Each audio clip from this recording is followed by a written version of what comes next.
Artefacts சேனலுக்கு உங்களை அன்புடன் வரவேற்கிறேன். நான் உங்கள் ஆட்டா. ஹலோ காய்ஸ், எல்லாரும் எப்படி இருக்கீங்க? இன்றைக்கி நம்ம அந்த குயின்ஸ் எம்ப்ரேஸ் அந்த 3 ஷாட்டோட லாஸ்ட் அண்ட் ஃபைனல் பார்ட் பார்க்க போகிறோம். இந்த பார்ட் கொஞ்சம் எப்படி சொல்கிறது, ரொம்ப ஒரு மாதிரி மனசு கஷ்டமாக தான் இருக்கும். நீங்கள் ரொம்ப சென்சிட்டிவாக இருந்தால் பார்க்கவே பார்க்காதீங்க. எனக்கே பிடிக்கல இந்த மாதிரிலாம். நான் எண்டிங்கை சொல்லலை, நடுவில் இருக்க ஒரு சில கான்செப்டை சொல்கிறேன். ஏன்னா ஒரு சிலது ஒரு மாதிரி தான் இருந்துச்சு. சரி, ஓகே, சீக்கிரம் கதையை ஆரம்பிச்சிடுவோம். இப்போ போன வீடியோவிலேருந்து அப்படியே கண்டினியூ பண்ணுவோம். அதாவது போன வீடியோவில் என்ன நடந்துச்சுன்னா, நீங்கள் அந்த போட்டிக்கு போயிருப்பீங்க. அதில் தேர்ந்தெடுத்து ராணியா, அதுவும் நம்ம ஜேகேக்கு மனைவி ஆகியிருப்பீங்க. அதுக்கப்புறத்துலேருந்து ஜேகேக்கும் உங்களுக்கும் ஒரு காதல் மலர்றது என்ன, அதே மாதிரி இன்னொரு பக்கம் ஜெமின்க்கும் மீராக்கும் இன்னொரு காதல் மலர்றது என்னன்ற மாதிரி ஒரே லவ் சகம் போயிருக்கும். அதே மாதிரி லேடி மினாவும் பல விஷயங்கள் ஜேகேக்கு எதிராகவே பண்ணியிருப்பாங்க. அதில் ஒரு விஷயம் என்னென்னா, உங்களோட வாசலில் ஒரு சூனிய பொம்மையை புதைச்சி வைக்கிறது தான். ஸோ அதனால் உங்களுக்கு குழந்தையே பிறந்திருக்காது. அதனாலேயே டிப்ரெஸ்டாக தான் இருக்கீங்க. ஆனால் ஜேகே கிட்ட ஒருபோதும் காட்டினதே இல்லை. அப்படியே ஒரு நாள் நம்ம ராஜமாதாவான ஜேகே அம்மா இறந்துடுறாங்க. ஜேகே அவ்வளோதான், மனுஷன் உடஞ்சி போய்ட்றான். இது கூட லேடி மினாவோட வேலை தான். கொஞ்சமாக ராஜமாதாவுக்கு ஸ்லோ பாய்சன் கொடுத்து கொண்டுட்டாங்க. ராஜமாதா அவ்வளோ நல்ல மனுஷி. உங்களுக்கு என்றைக்கோ வெளியே பார்த்தப்போ அவங்களுக்கு தான் தோணுச்சு இந்த பொண்ணு நம்ம பையனுக்கு நல்ல பொருத்தமாக இருப்பான்னு. அவங்க தான் அவங்கள போட்டிக்குள்ளேயே கொண்டு வந்தாங்க. அவங்களே இன்னைக்கு இறந்துட்டாங்கன்னதும் உங்களாலையும் தாங்க முடியல. இந்த கஷ்டம்லாம் பத்தாதுன்னு பக்கத்து நாட்டோட கலகம் மூட்டி விட்டு வேடிக்கை பார்க்குறாங்க. இவ்வளோ பெரிய வேலையெல்லாம் அவங்க அண்ணனோட தான் செய்கிறாங்க. இப்போ இந்த 2 பேரோட அம்மாவை காட்டுறாங்க. படுக்க இறந்தாங்கல்ல, அவங்க தான். அவங்களோட ஃப்ளாஷ்பேக் இப்போ பார்ப்போம். இவங்க பேர் சோனா. சின்ன வயசுலேருந்தே அரசவையில் தான் பிறந்து வளர்ந்தாங்க. ஒரு மெயிலாக தான். சொல்ல போகணுன்னா அவங்களுக்கே யார் அவங்க அம்மா அப்பான்னு தெரியாது. ஒரு அனாதையாக தான் இங்கே மாட்டியிருப்பாங்க. ரொம்ப அழகாக இருப்பாங்க. அதனாலே மற்ற மெய்டெல்லாம் பொறாமையில் புள்ளி பண்ணி டார்ச்சர் பண்ணுவாங்க. தனிமையிலே வளர்ந்ததுனால சோனாக்கு அதெல்லாம் பெரிய விஷயமா தோணலை. சரி, அப்போயாச்சும் மற்றவங்களை நம்மளை கண்டுக்கிறாங்களேன்னு தான் இருக்கா. அவங்களுக்கு ஒரு 16 வயசு தான் இருக்கும். எந்த ஒரு ஆசையும் இல்லாமல் தான் வளர்ந்தாங்க. அப்போ ஒரு நாள் அப்போதைய ராஜாவாக இருந்த நம்ம ஜேகேவோட தாத்தாக்கு சோனாவை பார்த்ததுமே பிடிச்சிருச்சு. ஜேகேவோட தாத்தானா நம்ம முன்னாள் ராஜமாதாவாக இருந்தாங்கல்ல, ஜேகேவோட பாட்டி, அவங்களோட ஹஸ்பண்ட் தான். ஆனால் இப்போ உயிரோடு இல்லை. சரி, அப்போது அந்த டைமில் ராஜாவாக இருந்த ஜேகேவோட தாத்தாக்கு சோனாவை பிடிச்சதுனால அன்னைக்கு ராத்திரி டைம் ஸ்பெண்ட் பண்ண கூப்பிடுறாரு. இது கொஞ்சம் டிஸ்கஸ்டிங்காக தான் இருக்கும். ஆனால் அந்த காலத்து ராஜாங்கெல்லாம் அப்படி தான் இருந்தாங்க. ஸோ ராஜா சொல்லிட்டார்ல, அதனால அன்னைக்கு நைட்டு சோனாவை அழகாக ரெடி பண்ணி ராஜாவோட ரூம்க்கு அனுப்புகிறாங்க. ஸோ இந்த மாதிரி மெய்ட் இல்லைனா வேற ஏதாவது ஒரு பொண்ணு ராஜா கூட படுத்தா அவங்கள கான்கியூபைன்னு சொல்லுவாங்க. கான்சோர்ட்டுக்கும் கான்கியூபைனுக்கும் என்ன வித்தியாசம்னா, கான்கியூபைன் ரேங்க்ல ரொம்ப கடைசியில் இருப்பாங்க. சொல்ல போனோன்னா அவங்க தான் பாவம். கான்சோர்ட்டுக்காச்சும் கொஞ்சம் பவர் இருக்கும். ஆனால் இவங்களை ராஜாவோட படுக்க மட்டும்தான் அனுப்புவாங்க. இருந்தாலும் ஒரு சில சேவையெல்லாம் மற்ற மெய்ட் அவங்களுக்கு செய்வாங்க. லைக் அவங்களுக்குன்னு ஒரு ரூம், வேலைக்கு கரெக்டாக சாப்பாடு, எந்த வேலையும் செய்ய வேணாம். ஆனால் இந்த சேவையெல்லாம் ராஜா அடிக்கடி அவங்க ரூமுக்கு வந்தால் மட்டும்தான், இல்லைனா அவங்களையும் மதிக்க மாட்டாங்க. அந்த மாதிரி சின்ன பிள்ளைன்னு கூட பார்க்காம ஜேகேயோட தாத்தா சோனா கிட்ட அப்படி நடந்துக்கிறாரு. எனக்கு இதெல்லாம் சொல்கிறதுக்கு கொஞ்சம் கஷ்டமாக தான் இருக்குது. இந்த மாதிரியெல்லாம் கதை சொல்லக்கூடாதுன்னு நான் நினச்சேன். ஆனால் என்ன பண்ணுறது, அந்த காலத்தில் நடந்திருந்த கதையை தான் நான் சொல்கிறேன். நீங்கள் நோட்டீஸ் பண்ணியிருந்தா தெரியும், என் சேனலில் அதிகமாக பொண்ணுங்க தன்னோட வெர்ஜினிட்டியை லூஸ் பண்ணுற ஏஜ் 18க்கு மேலே தான் இருக்கும். 18க்கு மேலே கூட இல்லை, 25, 27 மாதிரின ஏஜாக தான் இருக்கும்.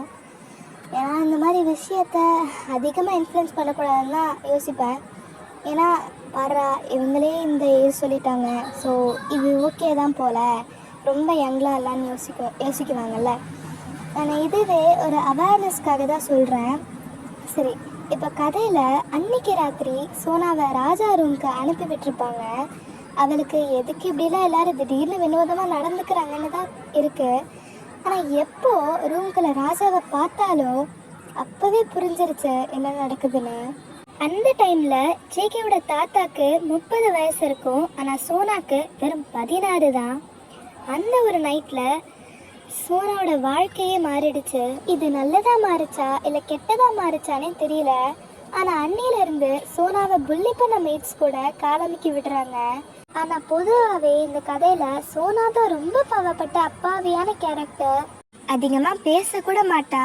அவள் நல்லவளா இல்லை கெட்டவளான்னு கூட சொல்ல முடியாது. ஸோ அப்படியே ஒவ்வொரு நைட்டும் ராஜா சோனாவோட ரூமுக்கு வந்துட்டு போவார். நான் ஏற்கனவே சொல்லியிருப்பேன், ஜேகேவோட அப்பாவே நிறைய கான்சர்ட் வச்சுருந்தாருன்னு. அப்போ அந்த ஆளோட அப்பா எவ்வளோ பெரிய காஜா இருந்திருப்பான்.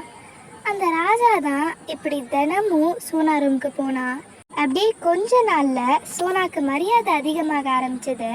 அது எப்படின்னா, ராஜா தினமும் ராணியோட ரூமுக்கோ இல்லை கான்சர்ட்டோட ரூமுக்கோ போகாமல் ஒரு சின்ன கான்கியூபைனோட ரூமுக்கு போகிறாரு. அப்போ அவருக்கு அவ்வளோதானே பிடிச்சிருக்கு போலன்னு எல்லாரும் சோனாக்கு ஜால்ரா அடிக்க ஆரம்பிச்சிட்டாங்க. ஆனால் சர்ன்னு மேலே போன சோனா அதே வேகத்தில் கீழே வந்துட்டா. அந்த ராஜாக்கு கொஞ்ச நாள்லே போர் அடிச்சிருச்சு போல. ஸோ சோனாவை கண்டுக்காதனால இப்போ அவளை மெய்ட்ஸ் கூட மதிக்கலை, ரொம்ப புள்ளி பண்ண ஆரம்பிச்சிட்டாங்க.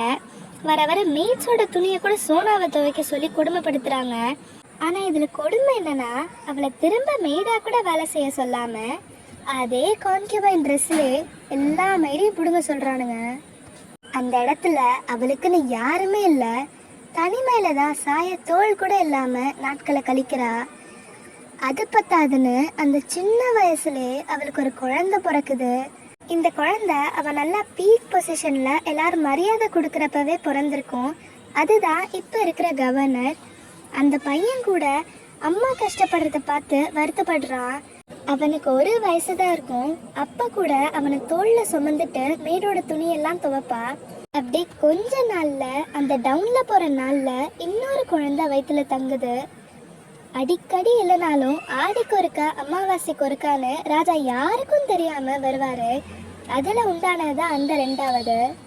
இப்போ இதை பார்த்துட்டு அப்போ ராணியாக இருந்த ராஜமாதா, தட் இஸ் ஜேகேவோட பாட்டி, அவங்களும் நல்லவங்களாம் இல்லை, அவங்களுக்கே ஜேகே ராஜாவானது பிடிக்காது தான். சரி, அந்த டைமில் அவங்களுக்கு சோனா கொஞ்சம் ஃபேமஸாக இருந்தது பிடிக்கல. என்னதான் அவள் கொஞ்ச நாளில் கீழே வந்தாலும் அவங்களுக்கு சோனாவை சுத்தமாக பிடிக்கல. அதனால ஒரு ரூமரை ஸ்ப்ரெட் பண்ணுறாங்க. என்னன்னா, சோனா வேற ஒரு ஆம்பளையோட தொடர்பில் இருந்ததா மறுபடியும் உண்டாகியிருக்கான்னு வதந்தியை பரப்புகிறாங்க. அதை கேட்டு அரண்மனையில் இருக்க அத்தனை பேரும் அவன் மாசமா இருக்கான்னு கூட யோசிக்காம அந்த சின்ன வயசுல ஒரு கை குழந்தையோட அடிச்சு ரோட்ல துரத்துறானுங்க. அவ என்ன பண்றதுன்னே தெரியாம ரோட்ல பிச்சை எடுக்கிற நிலைமையில இருக்கா. அந்த ஒரு யாருமே படக்கூடாத கஷ்டத்துல தான் 2 பிள்ளையையும் வளர்த்தா. அவ்வளோதான். இதுதான் நம்ம சோனாவோட வலி நிறைந்த வாழ்க்கை கதை. இந்த கஷ்டத்தை பார்த்து தான் கவர்னரும் லேடி மினாமும் இவ்வளோ பண்ணுறாங்க. ஆனால் இப்படிலாம் இவங்களை பழிவாங்கன்னு சோனா சொல்லியிருக்க கூட மாட்டா. இப்போ அந்த பாவத்தினால தான் ராஜ பதவி மேலே ஒரு சாபம் மாறி எல்லா ராஜாவும் கஷ்டப்படுறாங்க. அந்த சாபத்தில் இப்போ ஜேகேவும் சிக்கின மாதிரி தெரியுது. இப்போ ப்ரெசண்ட்ல நம்ம லேடி மினா பார்த்து விட்ட வேலைனால கொரியாக்கும் பக்கத்து நாட்டுக்கும் போர் அறிவிக்கிறாங்க. போர்னு வந்துட்டாலே நம்ம தளபதி ஜிமின் களத்தில் இறங்கணும்ல. ஸோ அவரோட சேர்ந்து ஜேகேவும் வர போகிறாரு. அதுக்காக போகிறதுக்கு முன்னாடி கடைசியாக வயனை பார்த்துட்டு போகலான்னு உங்கள் ரூம்குள்ளே வராரு. உங்களுக்கு அவரை அனுப்ப மனசு வரலனாலும் இந்த நாட்டுக்காக அனுப்ப ரெடி ஆகுறீங்க. அதுக்கு முன்னாடி கடைசியாக ஜேகேவை உங்கள் மடியில் படுக்க வச்சுக்கிறீங்க. தலையை கோதி விட்டுட்டு அட்வைஸ் பண்ணுறீங்க. அப்படியே வெளியே ஜிம்மனையும் மீராவையும் காட்டுறாங்க. 2 பேரும் உள்ளுக்குள்ளே அவ்வளோ காதலை வச்சு வெளியே சொல்ல தவிக்கிறாங்க. மீராக்கு, போகாதீங்க, என் கூடவே இருங்க, வாழ்க்கை முழுக்கன்னு சொல்லணுன்னு தான் தோணுது, ஆனால் தொண்டை அடைக்குது. அதே மாதிரி ஜிம்மனும் உன் கூட எப்பவுமே இருக்கணும்னு தான் தோணுது, ஆனால் உனக்கு என் காதல் புரியுமான்னு தெரியலையே. ஆனால் கண்டிப்பாக சொல்கிறேன், என்றைக்கு நான் அந்த போரை முடிச்சுட்டு உயிரோடு திரும்பி வரணும் அன்றைக்கி என் காதலை சொல்கிறேன்னு 2 பேரும் கண்ணாலே பேசுகிறாங்களே தவிர வாயை திறந்து எனக்கு ஒன்று பிடிச்சிருக்குன்னு சொல்லவே மாட்டேங்கிறாங்க. அப்போ ஜேகேவும் நேரமாகிடுச்சுன்னு வெளியே வராரு. அவர் வந்ததை பார்த்ததும் மனசே இல்லாமல் ஜிம்மன் போகிறாரு. ஆனால் போகிறதுக்கு முன்னாடி எங்கேருந்து தைரியம் வந்துச்சுன்னே தெரியல. விறுவிறுன்னு நேராக போய் அவள் ஃபேஸை கட் பண்ணி ஒரு டீப்பான கிஸ். அந்த ஒரு கிஸ்ஸிலே 2 பேரோட காதலும் அவ்வளோ அழகாக தெரியுது.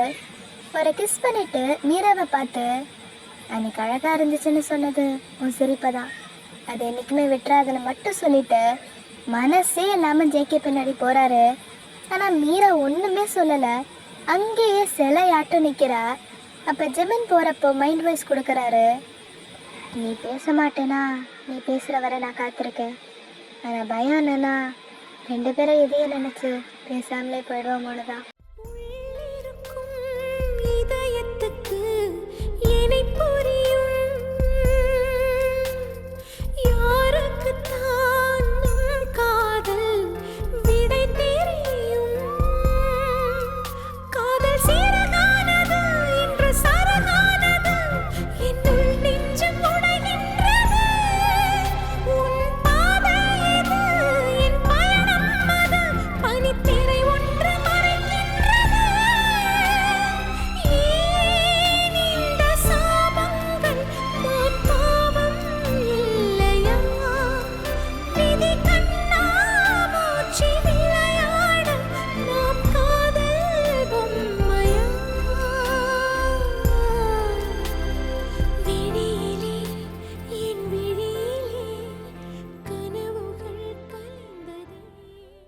அப்படியே அடுத்த சீனில் நீங்கள் ரூமில் உடஞ்சி போய் டிப்ரெஸ்டாக உட்காந்துருக்கீங்க. போர்னால வந்த கவலை இல்லை இது. ஏன்னா உங்களுக்கு தெரியும் எப்படியும் ஜேகே வந்துடுவாருன்னு. ஆனால் அப்படியும் ஒரு மாதிரி தான் இருக்கீங்க. இப்போ அன்னைக்கு ராத்திரி மீராவை கூட்டிட்டு யாருக்குமே தெரியாமல் ஒரு பெரிய மரத்துக்கு முன்னாடி ஏதோ சடங்கு மாதிரி செஞ்சு ப்ரே பண்ணுறீங்க. விளக்கேற்றுறது என்ன, ஏதோ தண்ணி மாதிரி ஒன்றுத்து படைக்கிறது என்னன்னு ரொம்ப சீரியஸாக ப்ரே பண்ணுறீங்க. மீராவும் எதுவும் பேசலை, அவளே துக்கத்துல தான் இருக்கா. இருந்தாலும் உங்களோட ஆறுதல் சொல்லிட்டு தான் இருக்கா. அதே மாதிரி போர் நடக்கிற இடத்த காட்டுறாங்க. 2 நாடும் பயங்கரமா ஒண்ணுக்கு ஒன்று சலிச்சதில்லைன்னு சண்டை போடுறாங்க. ஜேகே ஜிம்மன் மட்டும் இல்லாம இன்னும் பல வீரர்கள்லாம் செம்ம மாசா ஃபைட் பண்ணிட்டு இருக்காங்க. ஆனா இங்க தன்னோட நாடு அங்க போர்ல கஷ்டப்பட்டுட்டு இருக்குன்னு தெரிஞ்சுமே இன்னும் லேடி மீனா அவங்க சேட்டையை விடுறதா இல்லை, இன்னும் ஹைடெக்காக போய் தீவிரமாக இறங்கி ஜேகேவை அழிக்க பார்க்குறாங்க. அதே மாதிரி நீங்களும் தினமும் அந்த மரத்துக்கிட்ட நின்று என்னவோ பண்ணுறீங்க. அப்போ உங்கள் பாயிண்ட் ஆஃப் வியூலேருந்து என்ன நடந்துச்சுன்னு பார்ப்போம். நீங்கள் ஒரு நாள் யாருக்குமே தெரியாமல் எப்பயும் போல் சந்தைக்கு வந்திருப்பீங்க. அப்போ ஒரு பாட்டியை வியாபாரி திட்டுறதை பார்க்குறீங்க. அவங்க பார்க்கவே பாவமாக தான் இருக்காங்க. சரி என்னதான் நடக்குதுன்னு பார்க்க போகிறீங்க. அப்பதான் தெரிய வருது அந்த பாட்டியோட வியாபாரம் சரியா போலன்னு பசியில் அந்த வியாபாரி வித்துட்டு இருந்த பண்ணை எடுத்திருப்பாங்க. அதை தெரிஞ்சவன் எல்லாருக்கும் முன்னாடியே வச்சு அசிங்கப்படுத்திட்டு இருக்கான். இதை பார்த்துட்டு நீங்கள் அவன்கிட்ட காசு கொடுத்துட்டு அனுப்பி விடுறீங்க. நீங்கள் இந்த மாதிரி அவங்களுக்காக ஹெல்ப் பண்ணுறதை பார்த்து நன்றி சொல்கிறாங்க. நீங்கள் அதெல்லாம் ஒன்றும் இல்லை விடுங்கன்னு போகிறீங்க. அப்போ அவங்க நிறுத்தி உங்கள் கண்ணத்தை பிடிச்சி ஏதோ உணர்ந்த மாதிரி ஃபீல் பண்ணுறாங்க. அம்மாடி உனக்கு குழந்தை பிறந்துச்சாம்மா? அது இன்னும் இல்லைம்மா. சரி என் கூட வரியா? நான் குறி சொல்கிறவ. உன்னை பார்த்தா ஏதோ தப்பாக இருக்க மாதிரி தெரியுது. நீங்களும் சரி நமக்கும் ஏதோ நெகட்டிவாக தான் தோணுதுன்னு என்னன்னு தான் பார்த்துருவோன்னு போகிறீங்க. அவங்க வீடு சின்னதாக தான் இருக்கும். ஆனால் உள்ளே கூட்டிகிட்டு போய் கையை பார்த்து என்னென்னவோ சொல்கிறாங்க. அவங்க சொல்கிறதெல்லாம் உங்களால் கேட்கவே முடியல. ஏன்னா அவ்வளோ கொடுமையான சாபத்தை பற்றிலாம் சொல்கிறாங்க. அது முக்கியமாக உன் புருஷனுக்கு தாம்மா இருக்குது. அதுவும் அவன் பரம்பரை வழியாக வந்த சாபம் இது, போகவே போகாதுன்னெலாம் சொல்கிறாங்க. உங்களுக்கு அவ்வளோ கஷ்டமாக இருக்குது. என்னடா நமக்கு தான் இப்படி நடக்கணுமான்லாம் தோணுது. அப்படி சொல்ல தான் ஜேகே தாத்தா பண்ண வேலையெல்லாம் தெரிய வருது. அந்த ஆள் 1-2 பொண்ணுங்களோட வாழ்க்கையை அழிச்சா கூட பரவாயில்ல, ஊரில் இருக்க மொத்த பொண்ணுங்களோட சாபத்தையும் அவன் தான் வாங்கி வச்சிருக்கான். அந்த பாவம் அவனோட போனா சரி, இன்னும் 7 பரம்பரைக்கு வரும்னா உங்கள் ஃபேமிலிக்கு தான் கஷ்டம். சரி இதுக்கு எதாவது பண்ண முடியுமான்னு பார்த்தா அவங்க ஒரே ஒரு வழி தான் சொல்கிறாங்க. அதுவும் ரொம்ப கஷ்டம். அது வேலை செய்கிறதே 30% தான் வாய்ப்பு இருக்கா. இருந்தாலும் அந்த 30% நம்பிக்கையோட சொல்கிறதெல்லாம் செய்கிறீங்க. அது என்ன வழினா, ஒன்று அந்த சாபத்தை ஜேகேவே ஏற்றுக்கணும், அவனோட அது முடியாது, இன்னும் 7 பரம்பரைக்கு வேற அது பரவும். ஸோ ஒன்று அவன் வம்சாவழி அந்த பாவத்தை ஏற்றுக்கணும், இல்லைனா அந்த சாபத்தை வேற யாருக்காச்சும் திருப்பி விடணும். இதில் ஹைலைட் என்னன்னா, அந்த சாபத்தை நீங்கள் அனுபவிக்கிறத முடிவு பண்ணிட்டீங்க, அப்போ வயனோட வம்சாவழியும் பாதிக்கப்படலன்னு கேட்பீங்க. ஆனால் அதுதான் கிடையாது. எப்போ அந்த சாபத்தை மற்றவங்களுக்கு திருப்பி விடுறாங்களோ அவங்களே அந்த மொத்த பரம்பரை அனுபவிக்கிற சாபத்தையும் சேர்த்து அனுபவிப்பாங்க. ஸோ இப்போ நீங்கள் அந்த சாபத்தை அனுபவிச்சிங்கன்னா பல மடங்கு நரக வேதனை அனுபவிக்கணும். ஸோ நீங்கள் ஜேகேக்காக என்ன வேணால் செய்ய ரெடியாக இருக்கீங்க. அது மட்டும் இல்லாமல் அந்த வலியை எவ்வளோனாலையும் தாங்க முடியாது. ஸோ கண்டிப்பாக நீங்கள் இறந்துடுவீங்க. என்ன ஒன்று, ஜேகே கூட இருக்க முடியாது, ஆனால் அவன் நல்லா இருப்பான்ல, அதுவே போதுன்னு சடங்குன்னா ஒரு நாள் தவறாமல் செய்கிறீங்க. இன்னும் இல்லை, அந்த மரத்துக்கிட்ட கொடுக்குற தண்ணியை படைச்சிட்டு விளக்கேற்றி மனசார நான் அந்த சாபத்தை ஏற்றுக்கிறேன்னு வேண்டணும். கிட்டத்தட்ட அந்த போர் 2-3 மாதம் வரைக்கும் நீடிக்குது. அதே மாதிரி இப்போ உங்கள் உடல்நிலையும் கொஞ்சம் கொஞ்சமாக மோசமாகுது. ஆனால் ஒரு நாள் தவறாமல் அந்த பாட்டி சொன்னதை செய்கிறீங்க. இந்த எதுவுமே யாருக்கும் தெரியாது. ஏன் மீராக்கே தெரியாது, தெரிஞ்சால் விட்டுருக்க மாட்டா. ஸோ தெரியாமல் தான் செய்கிறீங்க. இப்போ இந்த பக்கம் போர் முடிகிற தருவாயில் இருக்குது. அங்கே ஜிமன் ராஜாக்கு எதுவும் ஆகக்கூடாதுன்னு எல்லாரையும் ஒரு சிறந்த தளபதியாக காப்பாற்றி ஃபைட் பண்ணுறாரு. அதில் 3/4 அடி அவர் மேலே தான் விழுந்திருக்கும். இப்போ கடைசியாக ஜேகே பக்கத்து நாட்டோட அரசர் கூட சண்டை போட்டுட்ருக்காரு. அதில் ஜிமனும் ஜாயின் ஆகவே அந்த அரசரை வீழ்த்திடுறாங்க. சரிடா எல்லாம் முடிஞ்சிருச்சுன்னு பார்க்கும்போது ஜிமனுக்கு பின்னாடியில இருந்து ஒருத்தன் கத்தி இறக்குறான். அது யாருடான்னு பார்த்தா லேடி மினாவோட பையன் கிம்மு. இவ்வளோ நேரம் கதைக்குள்ளே வந்திருக்க மாட்டான், இப்போ கிளைமேக்ஸில் தான் என்ட்ரி கொடுக்குறான். அவன் என்னவோ ஜேகேக்கு தான் எய்ம் பண்ணியிருப்பான். குறுக்க ஜிமன் வரவே மாற்றி குத்திட்டான். ஜேகேவால் நம்பவே முடியல. அடுத்து அவன் எதாவது பண்ணுறதுக்குள்ளே அவனை சாவடிச்சிடுறான். இப்போ ஜிமனை பார்த்தா மனுஷன் ஏற்கனவே பல அடிகளை வாங்கியிருப்பான். இந்த கத்தி வேற நெஞ்சிலே இறங்குனதுனால அப்படியே விழுந்துடுறான். இப்போ அவன் பாயிண்ட் ஆஃப் வியூலேருந்து காட்டுறாங்க, தான் சாக போகிறேன்னு தெரிஞ்சுமே ஒரு நிம்மதியில் சிரிச்சுட்டே விழறாரு. அவரோட கடைசி தருவாயில் இருந்த ஒரே கவலை என்னன்னா, மீராவோட சேர்ந்து வாழ முடியாதுன்னு தான். அப்படியே அவரோட மனசில் ஒரு மைண்ட் வாய்ஸ் ஓடுறதோட கண்ணை மூடுறாரு. உன்னை எனக்கு ரொம்ப பிடிக்கும் மீரா, ஏன்னு கேட்டால் சொல்ல தெரியாது, எவ்வளோ பிடிக்கும்னு கேட்டாலும் அழைக்க தெரியாது. ஆனால் உன்னை எனக்கு பிடிச்ச அளவுக்கு வேறு யாரையும் பிடிச்சதில்லை, இனி யாரையும் பிடிக்க போவதும் இல்லை. எப்பொழுதும் முன்னை நேசிப்பேன் தளபதியாக. அவ்வளோதான். ஜிமன் அங்கேயே வீர மரணத்தோட உயிரை இழக்கிறாரு. எனக்கு வேணாம், அட பொடிமா. ஒருவேளை எனக்கு இதான் பிடிச்சிருக்கோ.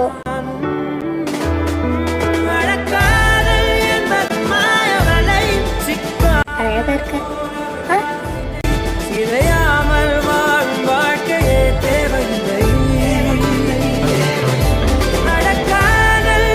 இல்ல, வந்ததுலேருந்து பார்க்குற ஒரு மாதிரி அமைதியாக அடக்க ஒடுக்கமா பேசாமே இருக்கியே, அதான் கேட்டேன்.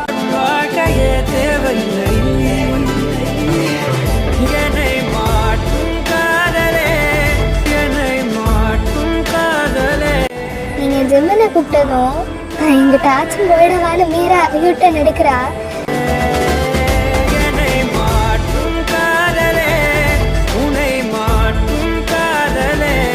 ஒருவேளை எனக்கு இதுதான் பிடிச்சிருக்கோ, அது உனக்கு தான் தெரியும்.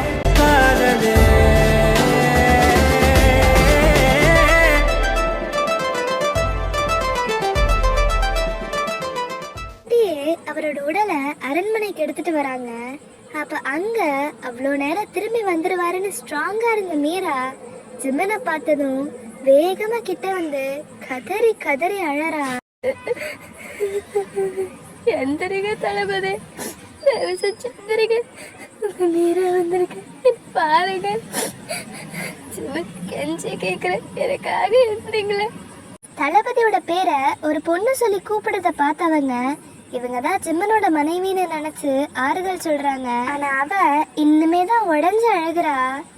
இன்னமும் அவ அழுதுட்டு தான் இருக்கா. ஆனா பேக்ரவுண்ட்ல வாய்ஸ் ஓவர் மட்டும் கேக்குது. காதல் ஒன்று என்னில் கண்டேன், வாழும் ஆசை என்னில் கொண்டே, காதல் என்றால் கண்ணீர் என்று இன்றுதான் அறிந்தேனடா. ஊரே கேட்க கதறி பார்த்தேன், உன்னுடல் உயிரிழந்திடுமா? விழி தாண்டி வடியும் நீரை துடைக்க அவனில்லை, விழிமூடி விடை பெற்றார் என்னுடலில் நான் இல்லை. மணவரை போகவில்லை, மாங்கல்யம் ஏறவில்லை, இருந்த போதும் விதவையாகிறேன் அவன் நினைவில். உயிரே என்னை மீண்டும் இணைவாயா, நான் கேட்கின்றேன், தவறை உணர்ந்தேனே, நீ இன்றி நான் உதிர்கின்றேன். இப்போ அந்த சீனை கட் பண்ணா அடுத்து அரண்மனை வாசல்ல கதவுக்கு வெளியே இல்லை.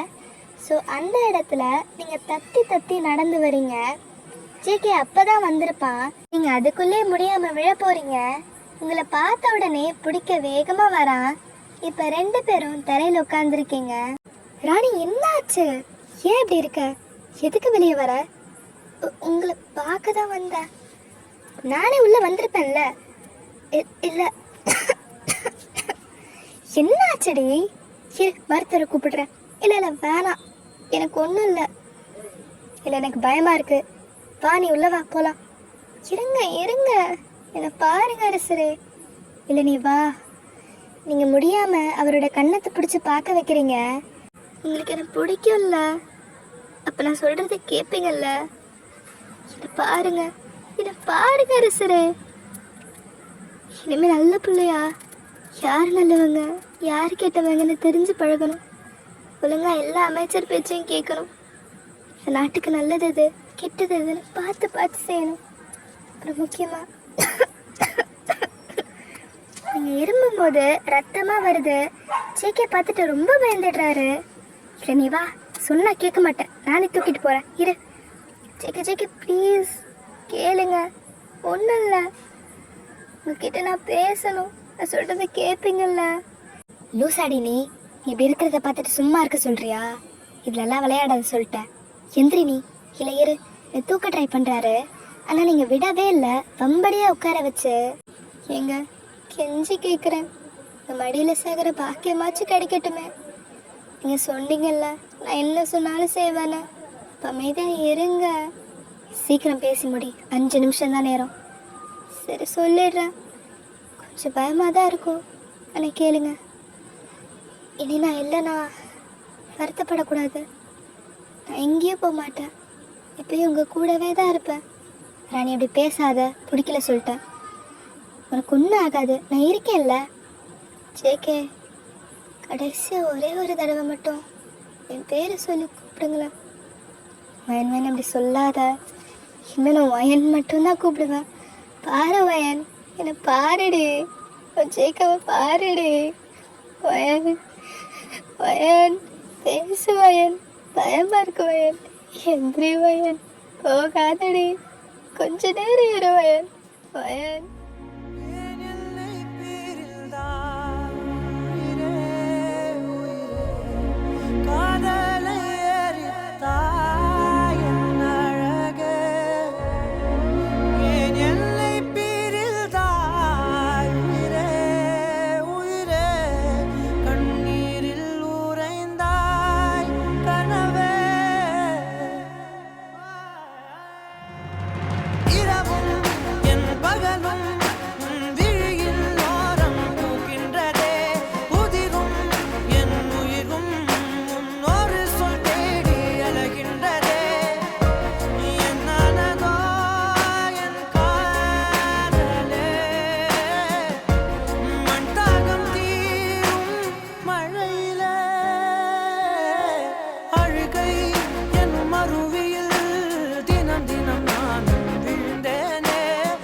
சுவாசிக்கும் காற்றாய் அவள், என்னை தாங்கும் தூணாக அவள், நான் உறங்கும் மெத்தையாக அவள், என் எல்லாமமாய் ஆனவளே. எனக்கு நீ உனக்கு நான் என்று இருந்தோம் அடி. ஆனால் நடுவே என்னை மட்டும் தவிக்க விட்டு ஏன் சென்றாய்? கண்ணெதிரில் நீ இல்லை, என் கனவிலும் நீ வரவில்லை. இரண்டிற்கும் இடையில் உன்னை தேட வைக்கும் என் மனதில் நீ இருக்கிறாய். ஓகே கைஸ், அவ்வளோதான், கதை முடிஞ்சிருச்சு. அழ வைக்கிற அளவுக்குலாம் இருக்காது, இருந்தாலும் என் பெஸ்ட்டு கொடுத்துருக்கேன். இந்த எண்டிங் பிடிக்கலனா இதெல்லாம் ஜேகேவோட கனவாக எடுத்துகிட்டு எதுலேருந்து வேணாலும் எண்டிங்கை இமேஜின் பண்ணிக்கோங்க. ஓகே, இன்னொரு விஷயம், எந்த கேட்ராமா பார்த்தாலும் ஹீரோ ஹீரோயினை விட செகண்ட் லீட் கப்பலோட காதல் தான் அவ்வளோ நல்லாயிருக்கும். அதே மாதிரி இன்கம்ப்ளீட்டாகவும் காமிச்சிருப்பாங்க. அதே மாதிரி தான் ஜிமன் மீராவோட கதையும் இந்த 3 ஷாட்டில் இருந்துச்சுன்னு நினைக்கிறேன். உங்களுக்கும் மெயின் லீட் பேரை பிடிச்சிருக்கா இல்லைனா செகண்ட் லீட் கப்பலை தான் பிடிச்சிருக்கான்னு கமெண்ட் பண்ணிடுங்க. அப்புறம் இந்த பர்த்டே பேபிக்கு ரொம்ப ரொம்ப சாரி. அவங்க பர்த்டே ஃப்ரைடேவே முடிஞ்சிருச்சு. நான் இப்போ தான் இந்த 3 ஷாட்டை முடிக்கவே செய்கிறேன். இன்னும் ரொம்ப மன்னிச்சிருங்க. ஸ்கிரிப்டை ரெடி பண்ணுறதுக்குள்ளேயே ஒரு வழி ஆகிடுறேன். சரி, இப்போ ரெக்கார்ட் பண்ணுவோன்னு பார்த்தா பக்கத்து வீட்டுக்காரன் ஒரு பக்கம் கத்துன்னு ஒரு பக்கம் கத்துது, எதிர்த்து வீட்டு குழந்தை கத்துது, அங்கே நாய் இன்னொரு பக்கம். வீட்டில் தூங்கவும் மாட்டேங்கிறாங்க. ரெக்கார்ட் பண்ண நல்ல நேரமே கிடைக்க மாட்டேங்குது. ஒரே கடுப்பாக இருக்குது. அதுதான் வீடியோ லேட் ஆகுது. சாரி. ஆல்சோ அந்த வீடியோவில் சொன்ன எந்த கவிதையுமே நான் எழுதினதில்லை, எல்லாமே யூடியூப்பில் பார்த்தது தான். ஆனால் ஜேகேக்கு லாஸ்ட்டாக சொன்ன கவிதையில் பாதி மட்டும் நான் க்ரியேட் பண்ணது தான். ஸோ கிரெடிட் எல்லாம் அந்தந்த ஓனருக்கே சேரும். சரி, ரெக்வெஸ்ட் எல்லாம் கேட்குறீங்க, அதே மாதிரி கதை எப்படி இருந்துச்சுன்னு சொல்லிவிடுங்க. அப்புறம் தயவு செஞ்சு கமெண்ட் பண்ணி எஃப்எஃப் பார்க்குற ஃப்ரெண்டுக்கு ஷேர் பண்ணி சப்போர்ட் பண்ணுங்கள் ப்ளீஸ்டா தங்க பிள்ளைகளா. சரி, அத்துடன் உங்களிடமிருந்து விடைபெறுவது உங்கள் ஆட்டர்.